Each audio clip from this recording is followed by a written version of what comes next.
que iba dando la vida monástica, la vida de campo, feudal, pero va cambiando.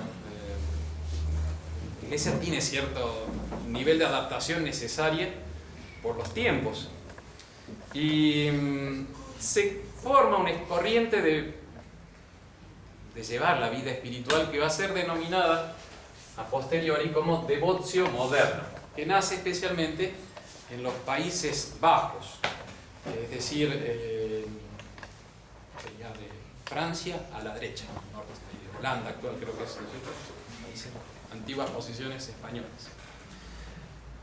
Decíamos con Disandro, o más bien señalamos como Disandro, este filólogo argentino que tuvo mucha influencia a niveles así contemporáneos, decía que la devoción moderna fue sistematizada por la Compañía de Jesús. El representante de toda esta nueva devoción es el libro Imitación de Cristo de Tomás de Kempis. Miren, aclaro, va a sonar como que estoy defendiendo la devoción moderna. Yo nunca leí el Tomás de Kempis, lo confieso. Dicen que es un libro muy bueno. En el seminario se lee todos los días un poquito, una oración nada más, pero son cosas. ¿Cómo se va a caracterizar la devoción moderna? Porque tiene una devoción cristocéntrica, pero a nivel práctico. Supongo que acá hicieron retiro de San Ignacio, señora Mónica. Sí. Y se acuerda que decíamos la contemplación de nuestro Señor Jesucristo, ver personas, escuchar palabras, contemplar acciones.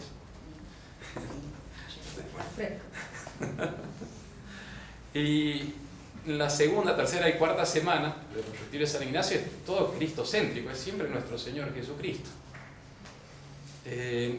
Bueno, San Ignacio, en ese punto sería como que lo toman diciendo, bueno, fíjense cómo la espiritualidad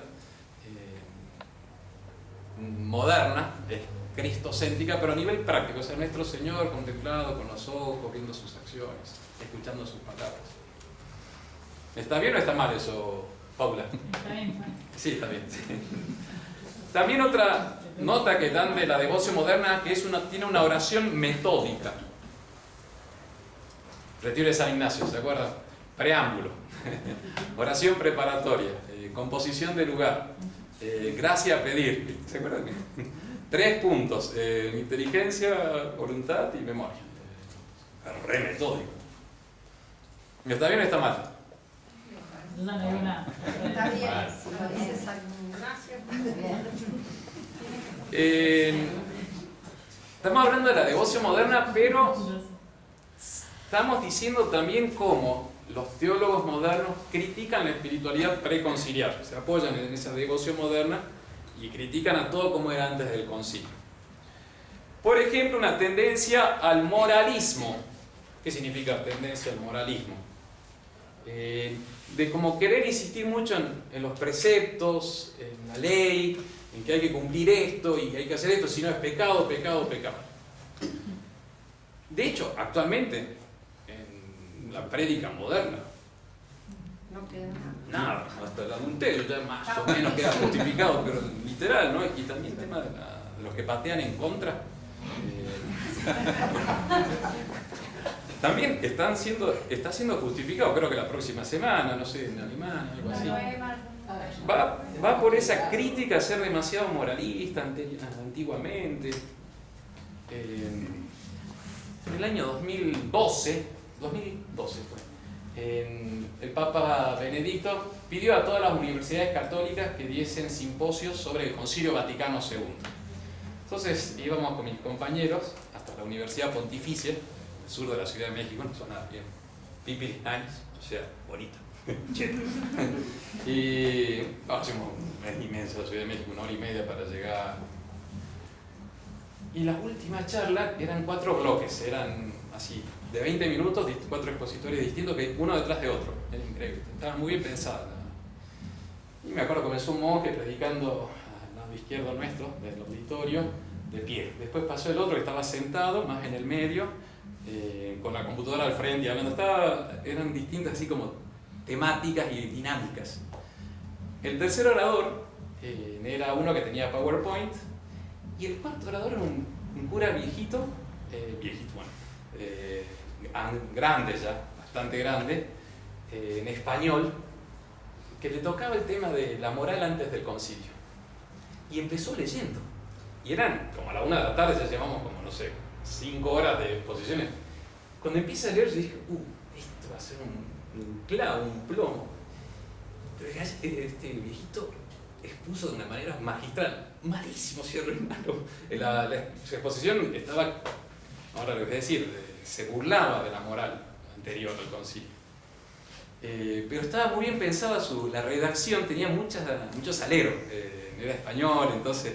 Y fue la conferencia que fue seguida por todos se mataban de risa. Y en esas ironías que hacía, con mucho sarcasmo, muchos aleros, se reía que antes del concilio se hacían catálogos de pecados. Incluso en la misa decían. Yo me acuerdo, decía el viejito, que en el seminario nos enseñaban todos los pecados que se podían cometer en una misa, cuando, por ejemplo, no poner una gota de agua en el ofertorio. No sé si sabían que en el ofertorio se mezcla al vino una gota de agua antes de ofrecerlo, que significa, bueno, naturaleza humana, que es una naturaleza divina. Y si nos enseña el seminario, yo soy testigo, me estaba burlando, que si por una negligencia adrede del cura dicen, me importa nada, no voy a poner la gotita, hay un pecado grave, por desobedecer la ley de la iglesia en algo importante. Entonces este se mataba de risa, y diciendo, bueno, lo que necesitábamos era aflojar esa tendencia moralista de la iglesia, había que cambiarla. Y dice, bueno, acepto que quizás se nos fue la mano, sí, mira que no, pero que era necesario. Y eso fue hace un par de años. No, sí, pensó que se le fue la mano hace mucho, me imagino. Ahora, y era con Ratzinger, Benedicto. Pero estaba bueno la lista, porque uno iba, tachaba dos otras cosas y entregaba la lista. Tome, hice.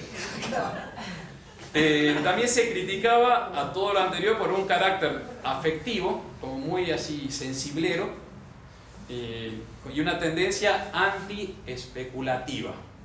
Todo eso, yo doy testimonio que es la crítica que se hace a la devoción moderna, carácter afectivo.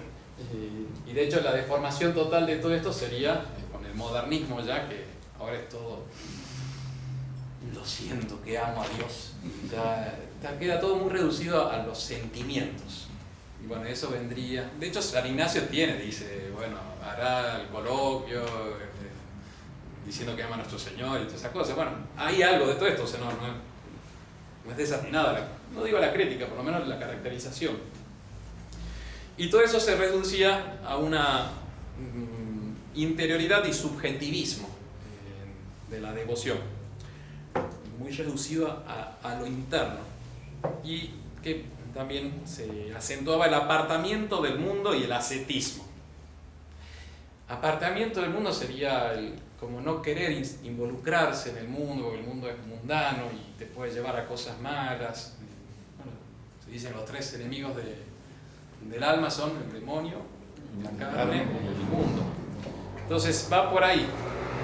La espiritualidad, por ejemplo, del Opus Dei, de la obra, se dice, no dicen ellos, va a ser justamente lo contrario, es meterse en el mundo y hacer la paz con el mundo, vivir en el mundo.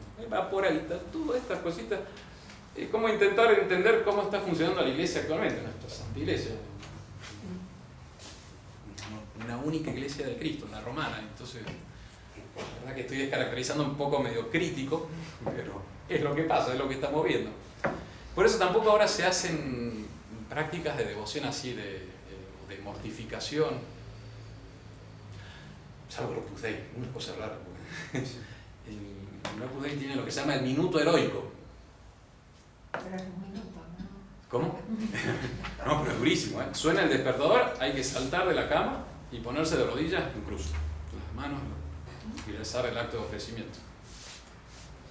Yo confieso que lo hice en una época. Ahora le pongo el temporizador 10 minutos más. No, ahora se me fueron todas esas costumbres ascéticas. Se bañan con agua fría también en las residencias de los numerarios. En las residencias universitarias se bañan con agua fría y hacen el Via Crucis. Ellos han guardado eso. Pero, bueno, son un poco especiales, ¿no? Sería todo para una charla de cómo viven la espiritualidad. Nada más menciono que ellos sí tienen esto, pero el resto de la iglesia, los católicos, que hagan el Via Crucis, son pocos. Que hagan así normas de espiritualidad, de ascética. Muy raro. Padre, ¿es válida la mortificación así, ese estilo? ¿O es algo extremista que ellos inventaron? Porque sí, según te lo venía. De hecho, creo que también los de ahora, perdón, ya que lo decís, también usan los silicios y esas cosas, parece, en algunos casos. No sé ahora, yo los conocí en la década del 90. Y eran bastante, bueno. ¿Pero es válido eso? Sí, sí, siempre. Nosotros somos la fraternidad en ese punto.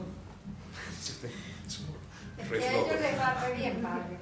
Entonces, si no se ponen silicio, no sufren.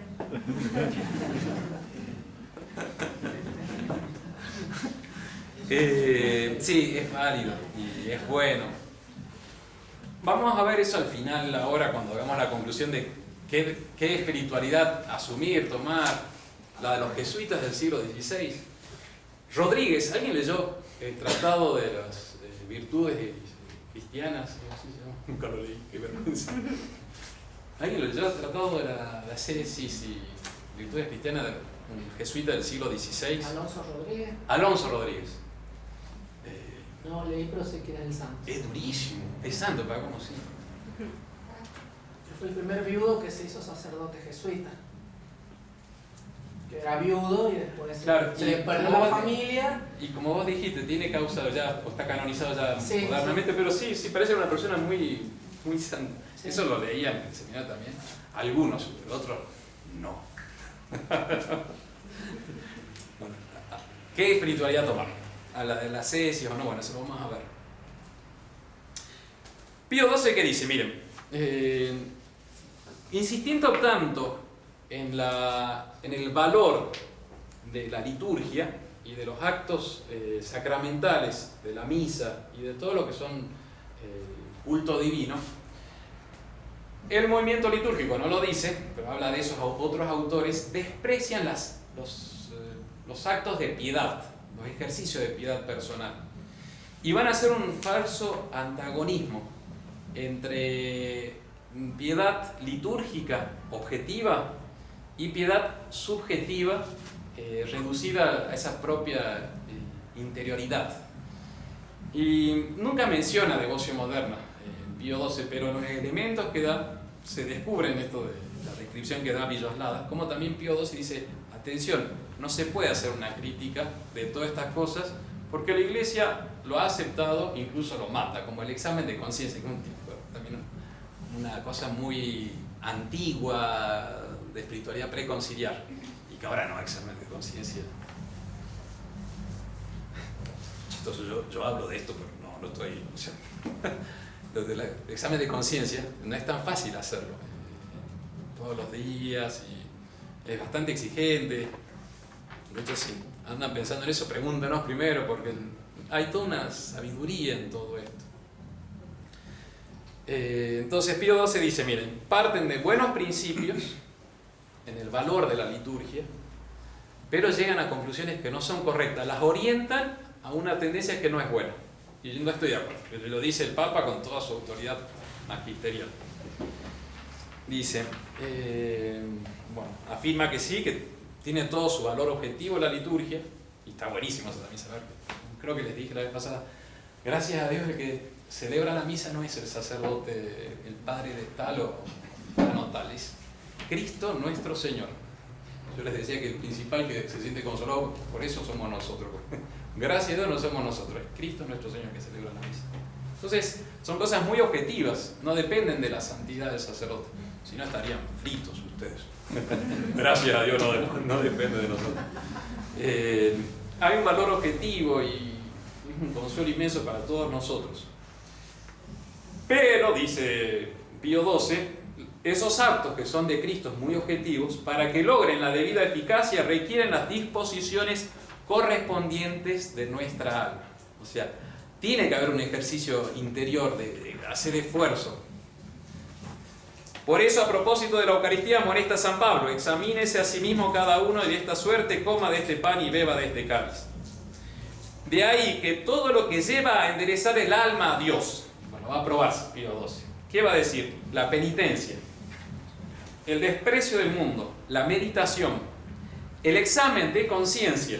Tan justo está señalando, oiga, estos son elementos espirituales, no me lo pueden criticar así nomás, o sea, esperen. Incluso métodos y ejercicio de piedad, dice Pío XII. Métodos.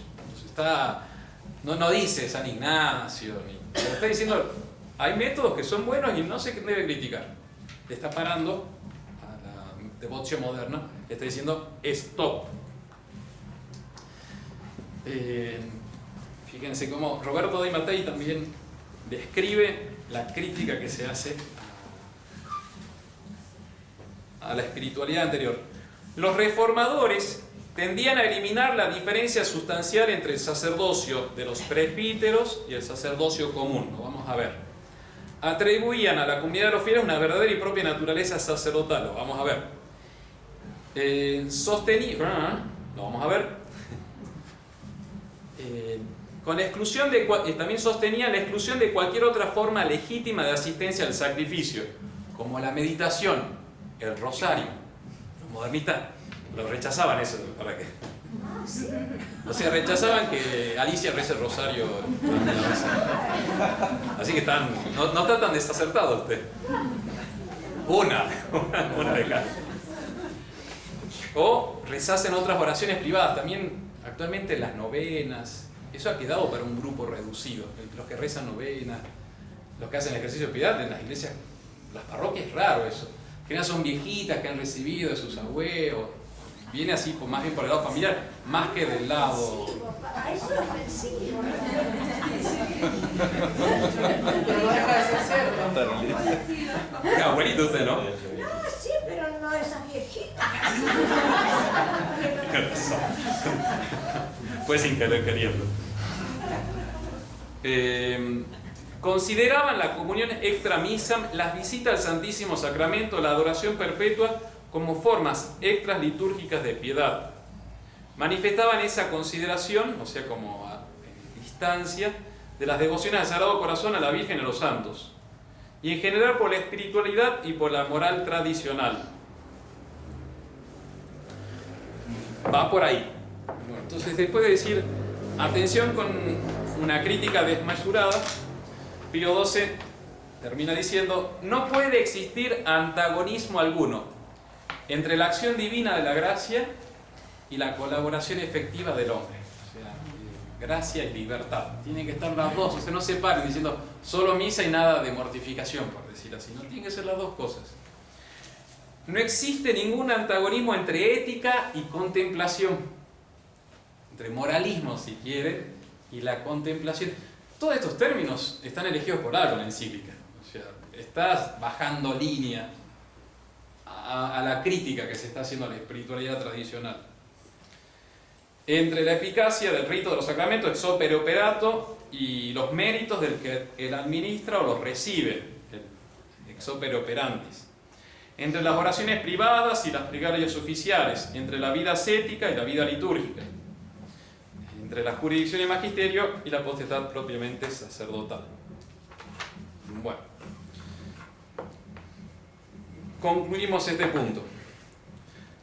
Pío XII condenó o corrigió la crítica que se hace a la espiritualidad de ese momento por parte de los reformadores. Esa crítica, lo dice Roberto de Mattei, es un ataque a la romanidad y al Concilio de Trento. De hecho, muchas veces se habla despectivamente, esa es la misa tridentina del Concilio de Trento, así como con cierto desprecio, porque ser demasiado cuadrada, fijismo pasadistas, un artículo que me pasó a usted, es para ver en la próxima charla. Entonces hay un ataque a la romanidad, porque para nosotros los católicos romanos, lo que la Iglesia ha enseñado a lo largo de los siglos y como una enseñanza constante sobre el mismo punto, tiene un grado de infalibilidad, quizás no es como una definición es cátedra, pero el católico mira la referencia, qué es lo que han enseñado los papas, cómo la Iglesia como institución ha ido respondiendo. Entonces es peligroso atacar una corriente espiritual de los últimos 7 siglos anteriores a nosotros. Es peligroso. De hecho, el cardenal Casper, que es el cardenal bien de avanzada, vino en el año 2015, me parece. Vino a Buenos Aires, al seminario de Villa Devoto, que es el seminario así más tradicional, más antiguo de Buenos Aires, de Argentina. Nosotros fuimos con el compañero, porque todas estas cosas sirven justamente para la reflexión. Me lo encontré cara a cara, ¿no? Hola, cardenal. Hola, me dijo, bastante sonriente, muy simpático el tipo. Muy preparado el cardenal. En la conferencia de los 2 palos a la fraternidad, espectaculares. Hola, somos nosotros. Era conferencia para 300, 400 personas. Así, y esbozó la idea de que la Iglesia debería retomar la espiritualidad, todo un poco del primer milenio, volver a toda una espiritualidad de los santos padres y como obviar no digo obviar, pero volver a esas fuentes originales donde se bebió la cristiandad, y todo el segundo milenio, Edad Media, y bueno, Trento y todas esas cosas, no lo critican, pero dice, habría que retomar el primer milenio.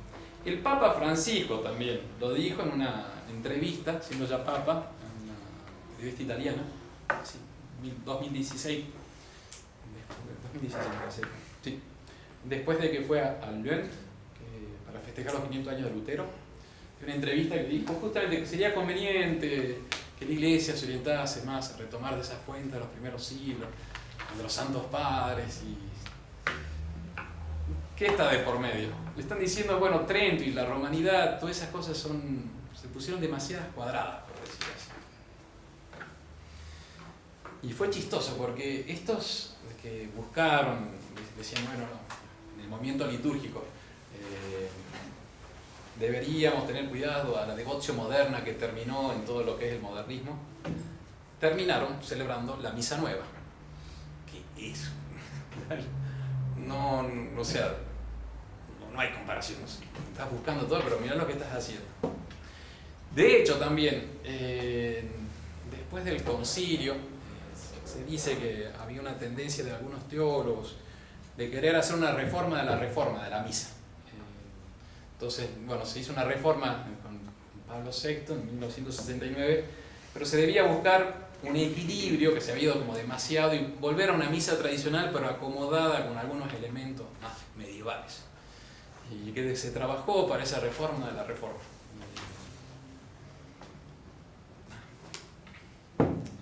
Bueno, ¿y qué espiritualidad conviene tomar en nuestros tiempos? ¿Qué sé yo? Es un problema que no es tan fácil de resolver. Criticar a San Ignacio así nomás me parece un error grande porque es un santo canonizado por la Iglesia. Se dice que fue el jesuitismo el que lo deformó, sí, puede ser. En general, yo le voy a decir algo más bien de lo que nos enseñó en el seminario de la Reja, nuestros formadores. Nos orientaron más bien a una espiritualidad tirando más, no tan apoyada en sus propias fuerzas, voluntarista, que había un poco una crítica a la devoción moderna y a los jesuitas de eso, muy voluntarista. Y sí, a nosotros nos orientaron como diciendo, qué sé yo, no fue una crítica así a los movimientos litúrgicos, pero todo lo que es la devoción o la espiritualidad de la infancia espiritual de Luján, de Santa Teresita de Lisieux, se pone colorada. Que sería como un contrapeso, porque ya la naturaleza humana está muy destruida, por eso el tema de las mortificaciones y todas esas cosas nos enseñaban en el seminario. Mire, lo primero que tiene que hacer es cumplir su deber de Estado y aguantarse al prójimo. Durísimo. No está fácil, ¿eh? Durísimo. Vengan a vivir acá a Priorato. La vida matrimonial no le va tan bien, no es tan fácil, ¿no? Bueno, ahí cumplí tu devocio, tu ejercicio de espiritualidad. Claro, no es tan fácil. Y nuestro querido y venerado fundador, Monsieur Lefebvre, nos dejó como su testamento espiritual Santo Tomás de Aquino. De hecho, cuando él, después de las consagraciones episcopales, ya estaba jubilado. De hecho, inmediatamente consagró 4 obispos, ya no empezó a viajar, ya no hizo ordenaciones, dijo, trabajen ustedes, dijo los más jóvenes. Y se puso a escribir un librito que, bueno, le agarró la muerte y se llama Itinerario Espiritual, como su testamento, quedó cortito, truncado por la muerte. Y dice, voy a hacer un libro de espiritualidad, cosa que siempre quise hacer para los sacerdotes, y basándome en Santo Tomás de Aquino, que es la referencia para toda buena espiritualidad y lucha doctrinal. Así que a nosotros nos quedó mucho la referencia de Santo Tomás, que no sería devocio moderno. Dentro de la devoción moderna, no, perdón, del movimiento litúrgico, todas estas ideas ya del siglo XX, críticas a todo el pasado de la Iglesia, se llama a Santo Tomás, que es racionalista, porque no da lugar al misterio, que es toda una teología de Odo Kassel, que es condenada por el magisterio, muere en el año 1948, y va a desarrollar todo lo que es la espiritualidad del misterio. Lisandro tiene algo de eso, justamente, la falta de cultura, todo eso. Es a través de un conocimiento mistérico, simbólico, que uno llega a... que San Pío X había dicho que todo el simbolismo, la teoría del simbolismo es modernismo puro, porque no quiere tener ninguna definición dogmática, nada fijo, sino volar. Y eso dice no. Sí, bueno, nos dejaron a nosotros como referencia Santo Tomás de Aquino. Y en el seminario en particular nos enseña mucho una gran devoción a Santa Teresita del Niño Jesús. Pero eso no significa que uno tiene que quedarse ahí. De hecho, entre los padres hay de todo, hay algunos que Santa Teresita no mucho. Fuimos a San Luis con el padre Coca, los dos en el auto ida y vuelta, un viaje rápido. Yo venía preparando la charla, todo, y hablando con el padre, comentando, che, ¿vos sos muy devoto de Santa Teresita? No. Bueno, sigamos. No sé si están así, pero la respuesta fue un poco. Sí, pasemos. Bueno, la congregación no es eso. Bueno, y la liturgia, punto 2. ¿Alguna pregunta al respecto? Punto 2, a ver ahora. La liturgia es un acto y depende del sacerdocio jerárquico. Ahí nos metemos en un tema que está espectacular, remoderno. Lo único que uno piensa, si uno se aplica silicio, ¿puede ser malo con el prójimo?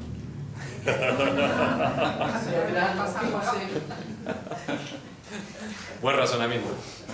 Depende si es más fuerte el prójimo que usted o no. Para mejor entender la liturgia es necesario considerar otro de sus importantes caracteres. Punto siguiente. La liturgia y sacerdocio jerárquico.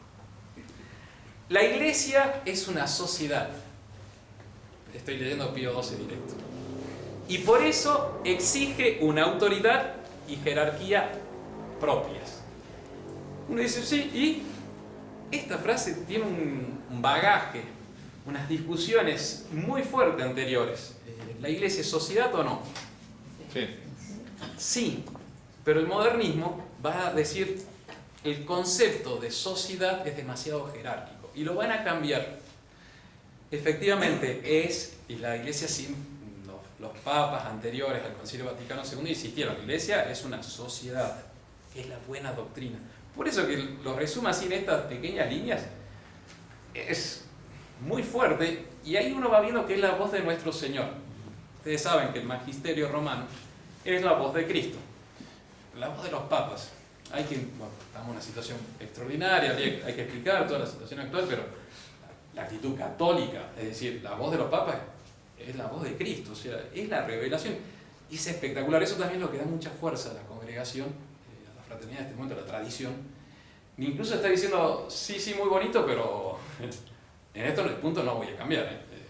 ¿Por qué? Porque uno se basa en lo que siempre ha enseñado la Iglesia. Ahora hay todos varios conceptos modernos que explican por qué están enseñando así. Si quieren, hoy el Papa no habla en la persona de Cristo, o o sea, con la autoridad que tiene de Cristo, sino en la persona del pueblo de Dios. O sea, en cuanto autoridad que va llevando un movimiento que yo dije que era peronista, esta cosa, tenés los del ERP, que son los de la izquierda, están los fascistas, y yo los voy llevando, y es esa... Bueno, cuando hablan en nombre del pueblo de Dios, ya no está asegurada la infalibilidad, porque se la dio a Pedro, y él tiene la autoridad. Por eso que actualmente uno puede decir, mira, a ver, lo que estás diciendo, no lo sigo, pero respeto la autoridad que tiene. Decir, la solución no viene del Papa. En la Iglesia nunca va a haber solución, o sea, y eso nos dejó muy claro Monseñor Lefebvre. La solución viene de la cabeza, no del pueblo, de la cabeza. O sea, que reza por la conversión de nuestras autoridades, pero tienen el poder. Bien. Entonces, cuando un Papa dice, mira, la Iglesia es una sociedad y por eso exige una autoridad y jerarquía propias, está hablando, tomando toda la discusión anterior, las expresiones de los papas anteriores, diciendo, yo lo ratifico. La Iglesia es sociedad, o sea, conjunto de personas, pero no amontonadas, sin orden, sino con una jerarquía, con un principio jerárquico, de autoridad, de uno que manda y otro que obedece, que ha sido muy repetido por León XIII, por San Pío X, por Pío XII, también hay unos que mandan y otros que obedecen. Y dice, si bien todos los miembros del cuerpo místico participan de los mismos bienes y tienden a los mismos fines, hay una cierta igualdad en la Iglesia Católica. El mismo fin, los mismos bienes. Sin embargo, no todos gozan del mismo poder ni están capacitados para realizar las mismas acciones. Entonces, no hay igualdad en la Iglesia para las acciones y en el poder. De hecho, el Divino Redentor ha establecido su reino sobre los fundamentos del orden sagrado, que es un reflejo de la jerarquía celestial. Con eso Pío XII pone los fundamentos muy claros de una que critican a una iglesia igualitaria, laica. Él lo quería ya Lutero. Yo les contaba en alguna de las charlas anteriores cómo él se revela y dice que justamente que el orden sagrado, o sea, el sacramento que hace que algunas personas dentro de la iglesia, algunos bautizados, tengan un poder especial, que sean representantes de Cristo, dice, eso es una invención de la iglesia romana. Hay que sacarla, somos todos iguales. Bueno. Pío XII pone los fundamentos diciendo no.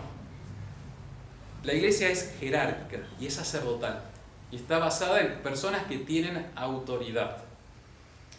De hecho, Santo Tomás de Aquino se pregunta cuáles son los dos sacramentos necesarios para la salvación.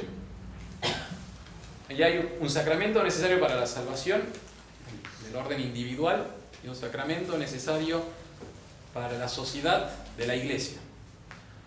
Para la salvación individual, ¿cuál es el sacramento necesario? Bautismo. Y para la existencia, la subsistencia de la iglesia, el sacerdocio. Son los otros dos sacramentos sociales, son matrimonio y orden sacerdotal. Entonces dice, para que haya iglesia se necesita orden sacerdotal. Por eso hay que rezar mucho por las vocaciones, porque si no hay sacerdotes, no hay iglesia, es el que levanta la bandera. Hay el caso, por ejemplo, de algunas comunidades cristianas en Japón, Nagasaki, y todo eso, que se quedaron sin sacerdotes por mucho tiempo, subsistieron rezando el rosario con el bautismo, pero son casos muy extraordinarios. La iglesia es esencialmente sacerdotal. Y se necesitan mucho los sacerdotes, por eso hay que rezar para que haya vocaciones. Era como un compañero mío que me decía, che Mario, yo soy un desastre, pues nadie entra. Estamos en el seminario, ¿no? Nadie entra, yo seguro. Aquí estoy, y es sacerdote ahora. Porque nadie entra, entonces hay que asegurar la transmisión del sacerdocio. el Concilio Vaticano II va a correr el concepto de sociedad, no lo va a negar, pero va a poner su acento en la Iglesia como pueblo santo de Dios. Los que estamos acostumbrados al lenguaje moderno, chistoso que lo digo de ahorita, pero bueno, que uno lee y escucha y tal, tanto las noticias, es el término consagrado por excelencia, el pueblo santo de Dios.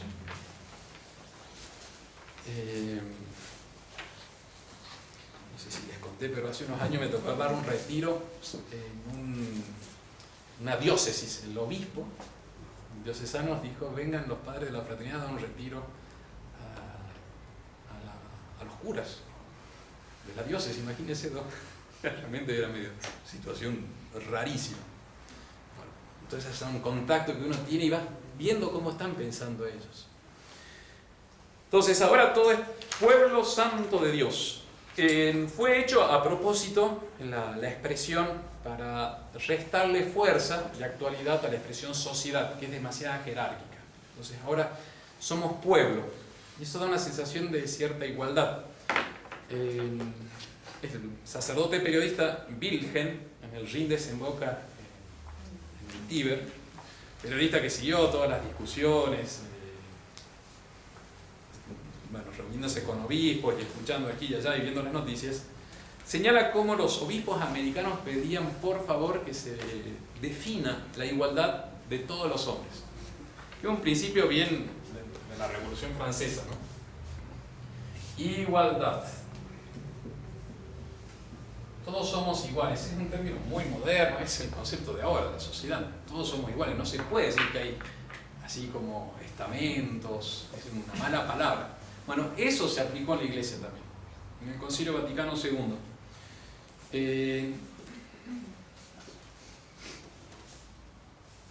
Dice: los obispos americanos estaban especialmente interesados en que el esquema sobre la Iglesia mencionase específicamente la igualdad racial. Era después de la Segunda Guerra Mundial, donde había habido un desprecio de raza y esas cosas, entonces querían igualdad racial. Pero eso sí, se extendía para todo.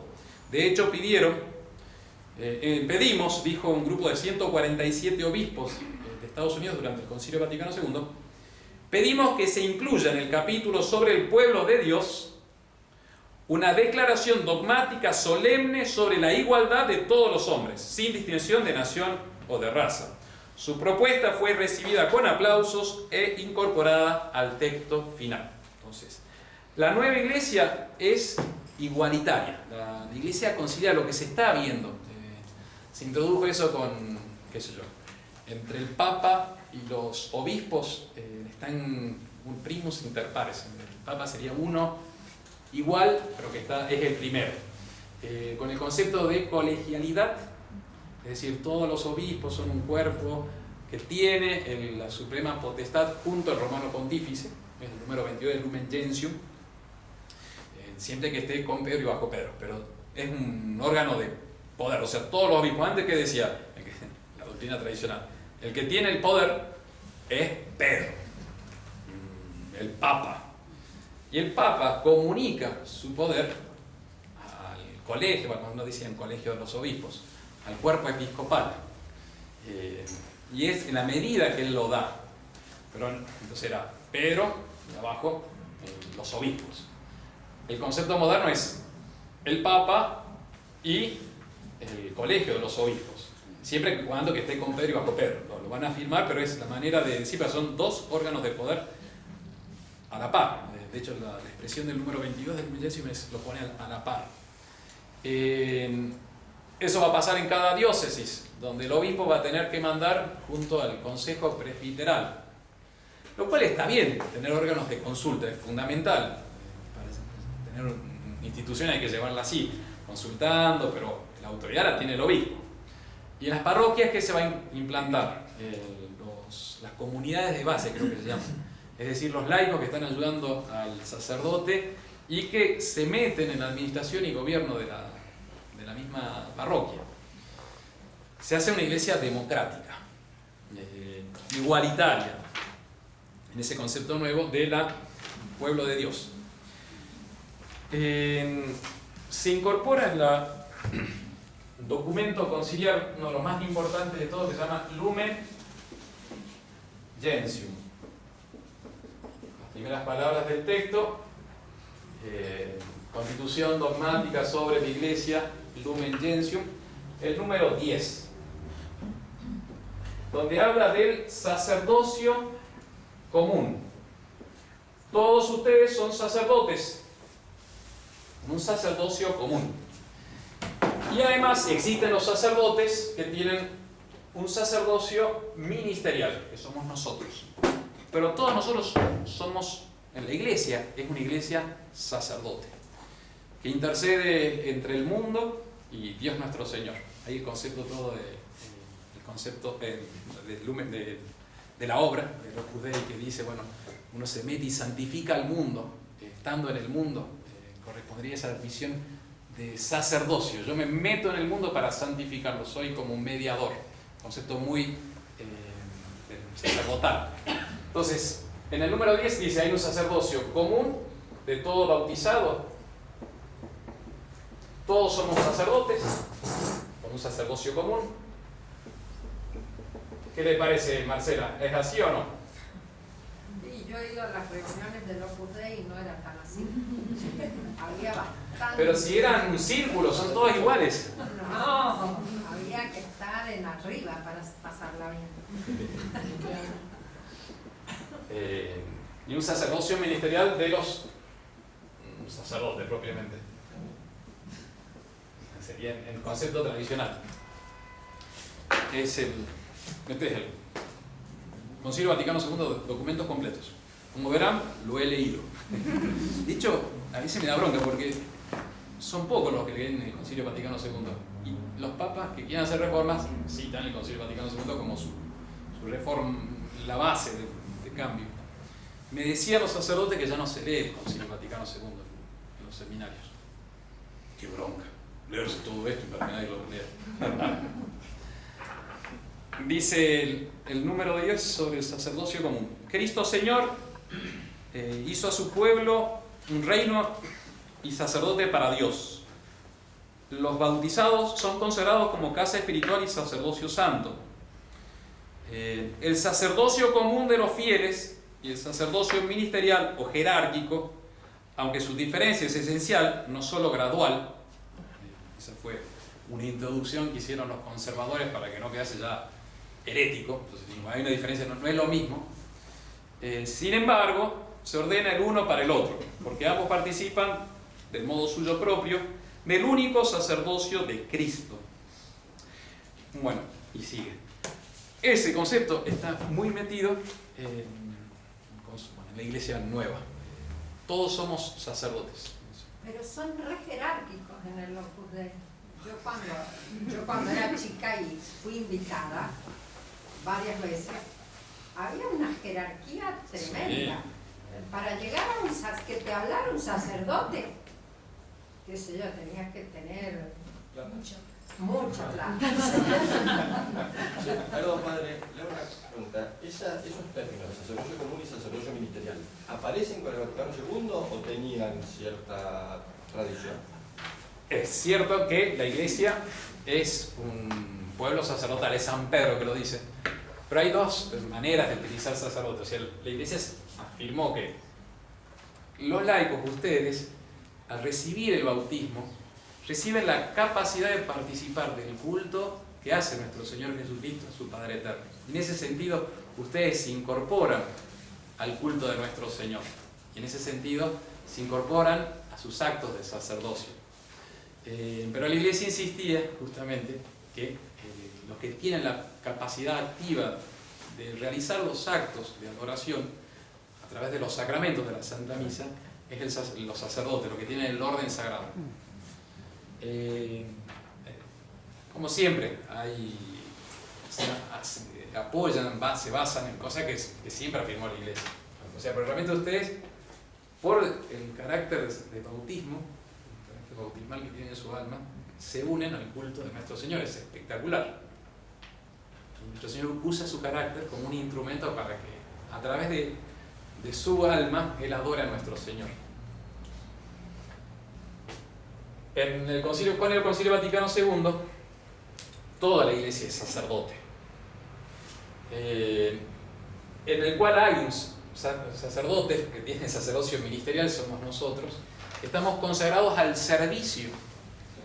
Entonces va a definir mucho, por eso hay una crisis de vocaciones y grandota también, porque lo ponen como servicio primero hacia el pueblo de Dios y no hacia nuestro Señor. Ahora vamos a ver acá. Yo lo digo ya, pues están las frases de Pío XII.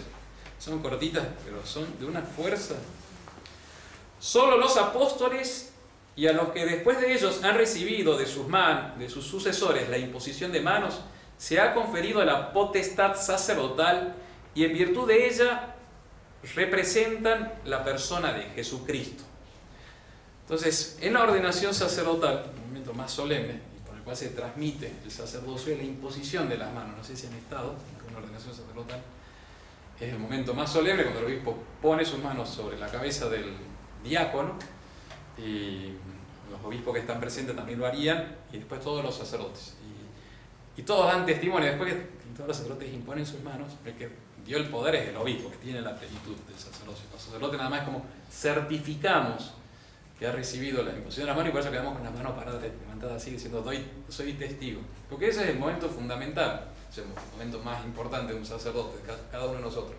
Es la imposición de las manos del obispo.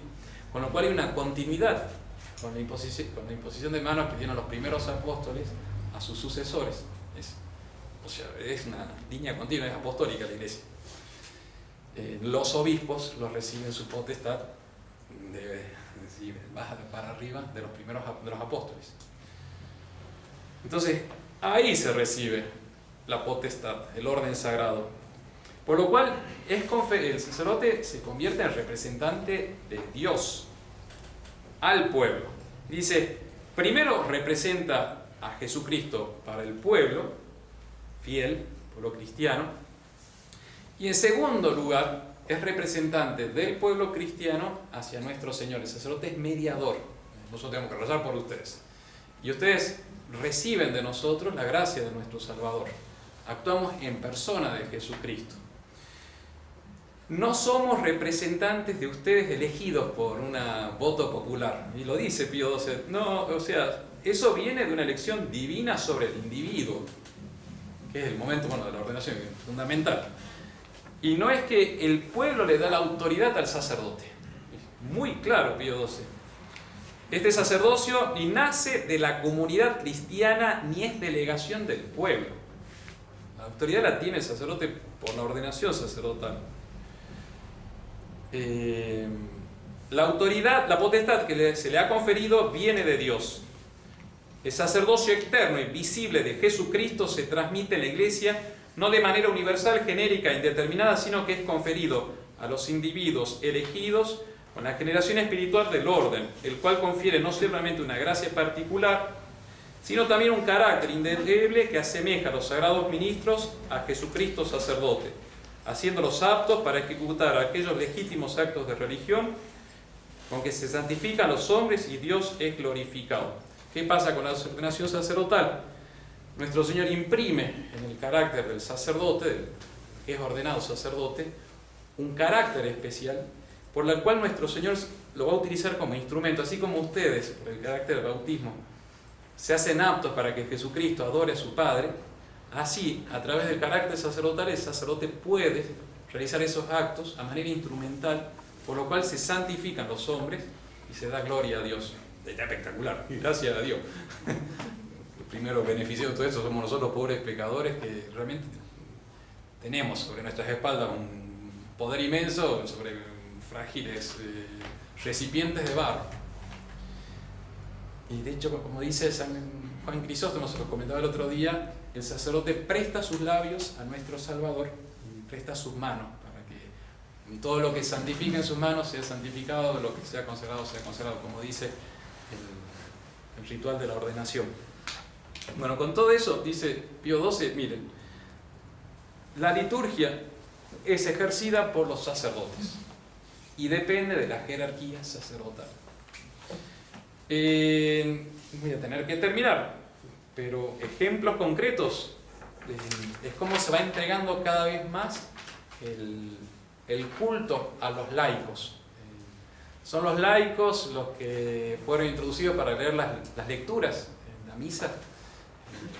Eso es moderno total. Antes solamente eran los sacerdotes o los que tenían las primeras órdenes menores que podían hacer eso.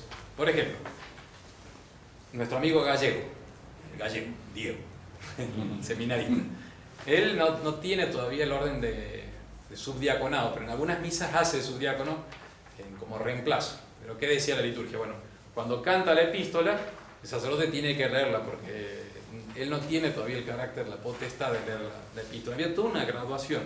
Con el Concilio Vaticano II dijeron, todos pueden leer. Todos tienen ese llamado de proclamar la palabra de Dios.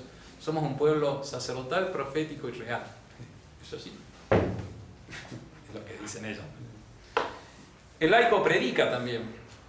Me pasó en la iglesia de Santa Clara en Asís, en la basílica, que fue horrible.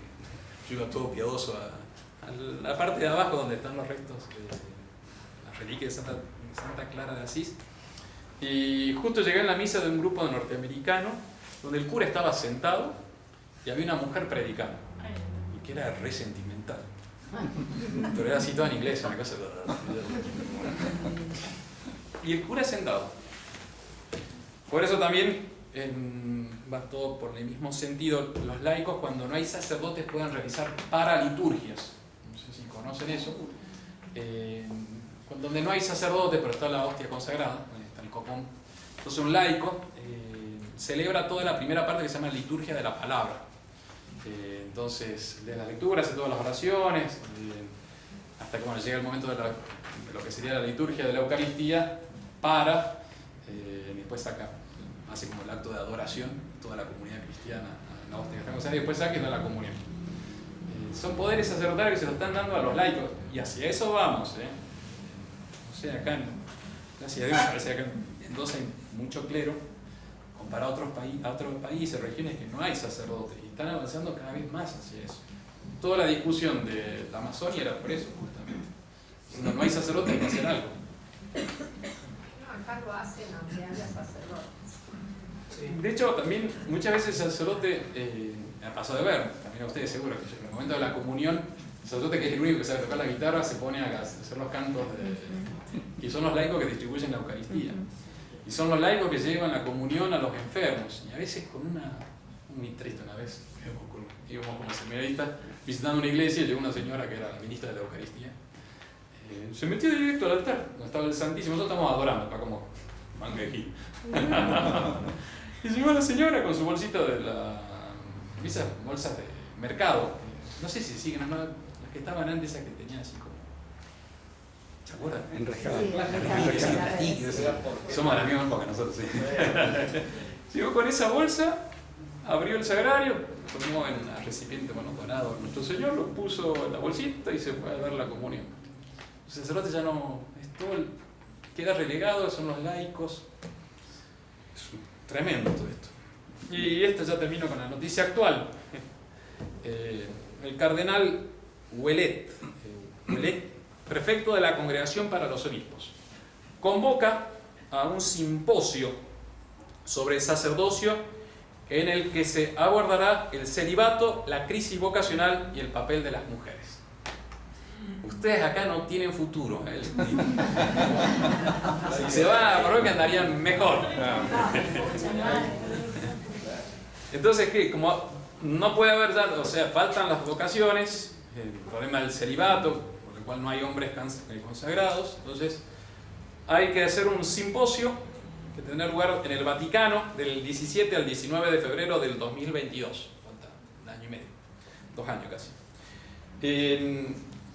Porque se necesita ahondar en la comprensión de la revelación divina sobre el sacerdocio de Cristo y la participación de la Iglesia en este sacerdocio, en estos tiempos cruciales donde, por la falta de vocaciones.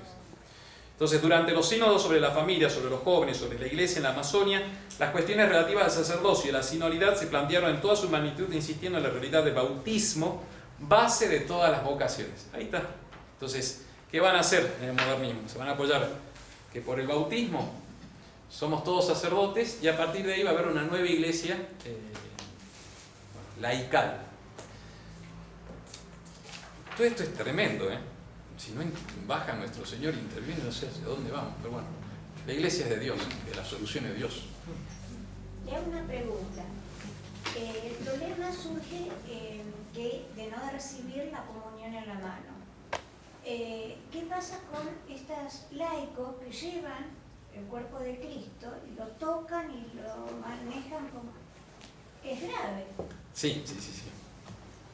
Porque se supone que solamente el sacerdote está consagrado para tocar a nuestro Señor Jesucristo. Sí, exactamente. Tienen las manos consagradas y señales, iglesias jerárquicas, donde hay pastores que santifican, llevan, predican. Y hay un pueblo que recibe la prédica, que es santificado. Y eso no porque estoy de este lado, es porque lo habla explícitamente en la doctrina tradicional de la iglesia. Entonces, además de la falta de respeto a la Eucaristía, hay un concepto de que todos somos sacerdotes y todos podemos santificar. Un concepto igualitario de la iglesia. Bien, hasta acá llegamos. Vamos a terminar rezando, así liberamos y va a estar el Santísimo Gesto, los que quieran quedarse. También yo me quedo acá si hay alguna pregunta.